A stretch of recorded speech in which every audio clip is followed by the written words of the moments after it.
बिस्मिल्लाहिर्रहमानिर्रहीम। आज हम वर्क पावर एनर्जी में न्यूमेरिकल नंबर 5 को देखते हैं। A ball of mass 200 grams was thrown vertically up to a height of 15 meter.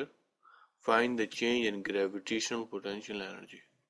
हमारे पास जो है एक बॉल है, ये हमारे पास बॉल हो गई और इसको जो है इसको थ्रो किया गया तो ये बॉल जो है इसने एक हाइट अटेन कर ली इस थ्रो करने की वजह से, और इस वक्त ये जो इसकी हाइट है ये कितनी है, 15 मीटर है। 15 मीटर हो गई इस वक्त हाइट। और आइए अब हम इसमें लिखते हैं कि हमें क्या क्या हमें मालूम है।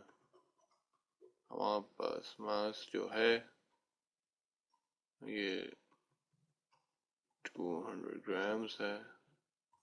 इसको अगर हम ग्राम्स को अगर किलोग्राम्स में कर लें तो क्या हो जाएगा, 1 kilogram is equal 1000 grams, 22.2 kg।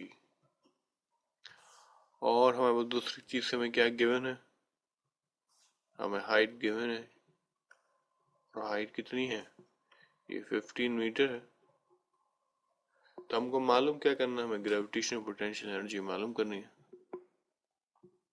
ये हमको मालूम करना है। हमें मालूम है कि पोटेंशियल एनर्जी जो है ड्यू टू ग्रेविटेशन क्या होता है, mgh होता है। ये हमसे पहले अपने जो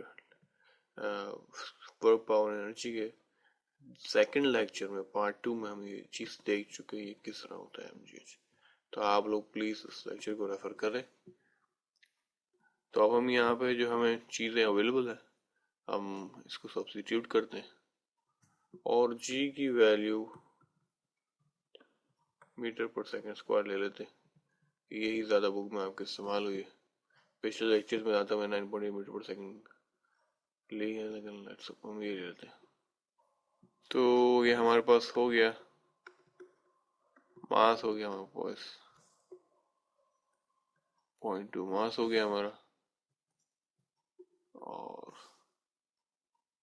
पोटेंशियल ये अपना gravitational acceleration due to gravity 10 हो गया और हाइट हमारी 15 हो गई।